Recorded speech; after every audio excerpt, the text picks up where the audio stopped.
بسم اللہ الرحمن الرحیم۔ السلام علیکم معزز ناظرین و سامعین، آج کی اس ویڈیو میں ایسا واقعہ بیان کیا ہے جس کو سن کر آپ حیران و ششدر رہ جائیں گے۔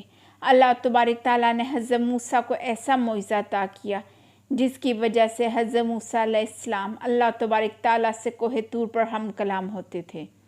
حضرت موسیٰ اللہ کے بہت ہی برگزیدہ اور جلیل القدر نبی تھے۔ آپ کے والد کا نام عمران اور بھائی حضرت ہارون علیہ السلام تھے۔ نبوت رسالت آپ علیہ السلام کو پہلے حاصل ہوئی۔ آپ کی درخواست پر آپ کے بھائی کو نبوت سے سرفراز فرمایا۔ حضرت موسیٰ علیہ السلام کے زمانے میں بہت سے لوگ آپ علیہ السلام کے مخالف تھے۔ لوگوں میں سے اگر کوئی آپ کو کوہ طور پر جاتا دیکھتا یا کسی کو معلوم ہوتا کہ اللہ کے نبی کوہ طور پر اللہ تبارک تعالیٰ سے ہم کلام ہونے جا رہے ہیں، تو لوگ اپنے عجیب و غریب سوال حضرت موسیٰ علیہ السلام سے بیان کرتے اور کہتے کہ ان کے بارے میں اللہ تبارک تعالیٰ سے پوچھئے گا۔ ایک دفعہ حضرت موسیٰ علیہ السلام کوہ طور پر جا رہے تھے کہ ایک شخص آپ کے پاس آیا اور کہنے لگا، اے پیارے نبی، آپ کہاں جا رہے ہیں؟ آپ نے فرمایا، اے بندہ خدا، میں کوہ طور کی طرف جا رہا ہوں اللہ تبارک تعالیٰ سے ہم کلام ہونے کے لیے۔ جیسے ہی اس شخص نے سنا تو بہت ادب سے کہنے لگا، اے نبی خدا، میرے پاس بہت مال و دولت ہے، کثیر تعداد میں بھیڑ بکریاں سونا چاندی ہے، اتنا مال ہے کہ مجھ سے سنبھالا نہیں جا رہا۔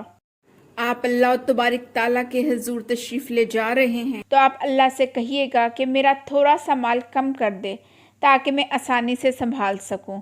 حضرت موسیٰ علیہ السلام نے کہا کہ میں تمہاری یہ فریاد اللہ کے حضور ضرور پیش کروں گا۔ یہ بات سن کر حضرت موسیٰ علیہ السلام ابھی کچھ دور ہی گئے تھے کہ آپ کو ایک اور شخص ملا جس کے کپڑے پھٹے ہوئے اور چہرہ گرد آلود تھا۔ وہ بیزار و مددگار لگ رہا تھا۔ اس نے بھی حضرت موسیٰ علیہ السلام سے یہی سوال کیا کہ آپ کہاں جا رہے ہیں؟ آپ نے فرمایا کہ خدا و بزرگ و برتر سے ہم کلام ہونے جا رہا ہوں۔ تو اس شخص نے کہا کہ اللہ تبارک تعالیٰ سے کہیے گا کہ مجھ پر اپنا نظر کرم کریں، مجھ پر تھوڑی توجہ دیں کہ میں فاقے کاٹ کاٹ کر تھک چکا ہوں۔ موسیٰ علیہ السلام نے کہا، میں تمہارا یہ سوال اللہ تبارک تعالیٰ کے حضور ضرور پیش کروں گا۔ تو موسیٰ علیہ السلام کوہ طور کی طرف بڑھے اور جب اللہ تبارک تعالیٰ سے ہم کلام ہوئے، اللہ تعالیٰ ظاہر و پوشیدہ سب جانتا ہے، اللہ تبارک تعالیٰ سے تو کچھ نہیں چھپا ہوا۔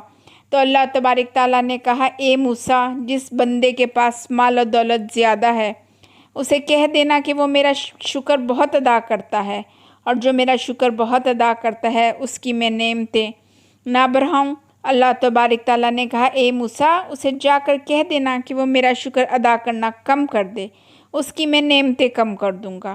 اور جس کے پاس دنیاوی مال کم ہے اسے جا کر کہہ دو کہ کیا ہوا، مال دنیا کم ہے، میں نے آنکھیں تو عطا کی ہیں، کان تو دیے ہیں، وہ اپنی نگاہوں سے نہیں کسی اور کی نگاہوں سے دنیا کو دیکھے اور شکر کرنا شروع کر دے، میں اس کی نعمتیں بڑھا دوں گا۔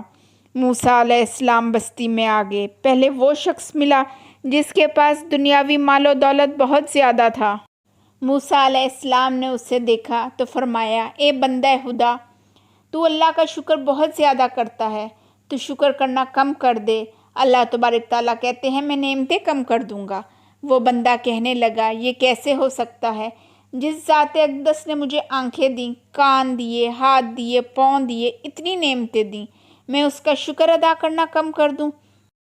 اس ذات نے مجھے اتنی مال و دولت دی، مجھے عزت دار بنایا۔ اے اللہ کے نبی، مال زیادہ ہو یا کم، میں اللہ کا شکر ادا کرنا نہیں چھوڑوں گا۔ تو حضرت موسیٰ علیہ السلام نے فرمایا، پھر تمہارا مال کبھی کم نہیں ہوگا۔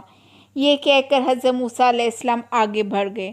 تھوڑا آگے گئے تھے تو وہ شخص آیا جو بیزار و مددگار اور غربت و افلاس کا مارا ہوا تھا۔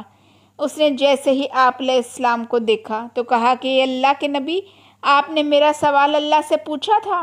تو آپ نے کہا کہ میں نے پوچھا تھا۔ اللہ تعالیٰ نے کہا کہ اسے جا کر کہہ دو کہ وہ میرا شکر ادا کیا کرے، وہ شکر ادا نہیں کرتا۔ اس پر وہ غریب شخص کہنے لگا کہ اے اللہ کے نبی، میرے پاس کوئی مال و دولت تو نہیں ہے اور نہ ہی میرے پاس عمدہ لباس ہے، پھٹے پرانے کپڑوں کے ساتھ کون شکر ادا کرتا ہے؟ تو حضرت موسیٰ علیہ السلام نے فرمایا،